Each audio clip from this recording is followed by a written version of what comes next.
So sa ngayon mga kaibigan ay wala pang naikakasang trade para sa Golden State Warriors, noong nakaraan lang ay binalita mismo ni Chris Haynes na athletic big man yung talagang tina-target nilang makuha. Gusto ng team yung malaki at may bilis para makasabay sa sistema nila, pinangalanan ni Haynes ang mga big man na kabilang sa interesado nilang kunin.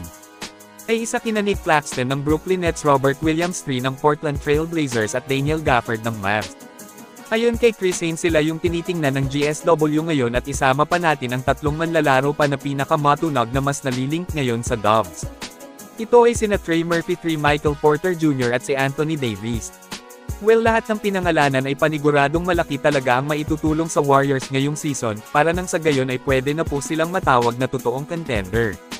Kailangan nila ng tulong kaya dapat na i-trade na nila si JK yung $20 million na sinasahod niya, sayang lang kasi hindi nga rin naman nila ginagamit.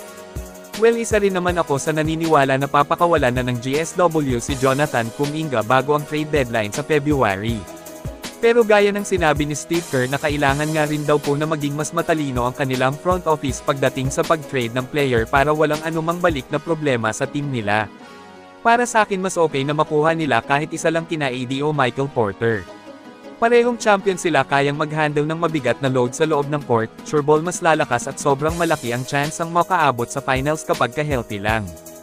Injury nga rin naman talaga ang pipigil sa lahat na kahit anong lakas pa ng bubuuhing lineup kung madali ng injury ay wala talaga. Kayo mga kaibigan, sino kaya sa tingin nyo ang mas okay na makuha ng Warriors? Mag-comment lang. Ngayon ay dito naman tayo sa magandang senyales na lumitaw para sa GSW na kung saan totoong nagbalik na nga ang matinik na galawan ni Melton. Sa bakbakan Contra Box ay gumawa ng ingay ito na nagtala ng season high 22 points sa loob lamang ng 25 minutes na paglalaro off the bench. Napansin po natin na talagang kakaiba ang lakas ng Dubs kapag kasabay sina Steph at Melton sa loob. Ibang klase ang opensa nila, nagiging unpredictable ito kasi parehong may laro sila, parehong may tira sa labas at pareho rin silang uma-atake sa loob kaya napakahirap nilang depensahan kapag sabay ang pasok. Well, tingnan nyo ang ginawa nila sa bakbakan kontra Milwaukee Bucks.